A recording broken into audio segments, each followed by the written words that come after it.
The Gargoyle. Origin unknown.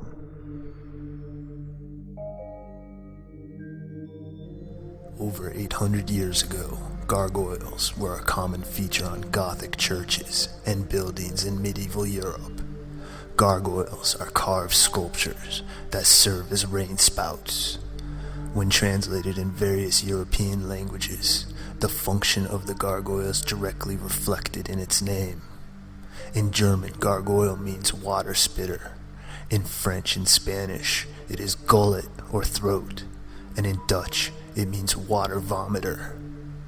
Gargoyles are functional art. Functional art serves a physical purpose. Gargoyle-like decorations that do not drain water are called grotesques. Unlike gargoyles, which can only be found on the outsides of buildings, grotesques can be found outside or inside. Since very little, if anything, is written about specific gargoyles or carvers during medieval Europe, we cannot fully understand their symbolic meaning. Instead, we have to try and interpret them based on what we see. We have to let the sculptor tell the story. A popular explanation is that medieval gargoyles were used to ward off evil. The grotesque-looking gargoyles were meant to keep evil from entering the churches, so churchgoers were safe inside. They may have also been a warning of the evils of sinning. A second explanation is that Christians used the gargoyles to lure non-Christians into the church. There is a legend that Celtic people in medieval Europe hung animal heads on their houses because they believed it brought them luck. Christians imitated this by carving animal-like faces onto the churches. They hoped this would attract the Celts, bringing them into the church where they could be converted to Christianity. A third explanation is a myth that describes how a dragon named Gargoyle terrorized a French town.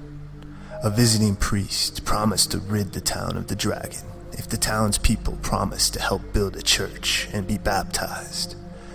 The priest saw this as a great opportunity to recruit members, since very few people were Christian at the time. After the townspeople promised, the priest went out and tamed the dragon.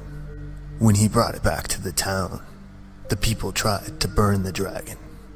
The only part that would not burn was the head, because it was tempered by the fire and the heat. The priest hung the head on the outside of the church, as a reminder of the good religion could do.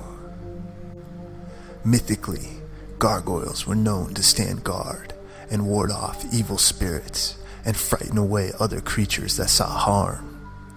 The more hideous and frightening in appearance is all the better to scare off all sorts of dark creatures. At night they come to life and protect while one is asleep and vulnerable. And the winged gargoyles can fly around the whole area and cover an entire village or town, as well as the church. As the sun rises and the gargoyles resume their place once more to serve as guardians during the day, when their fierce visage can be seen and frighten off those that see their faces.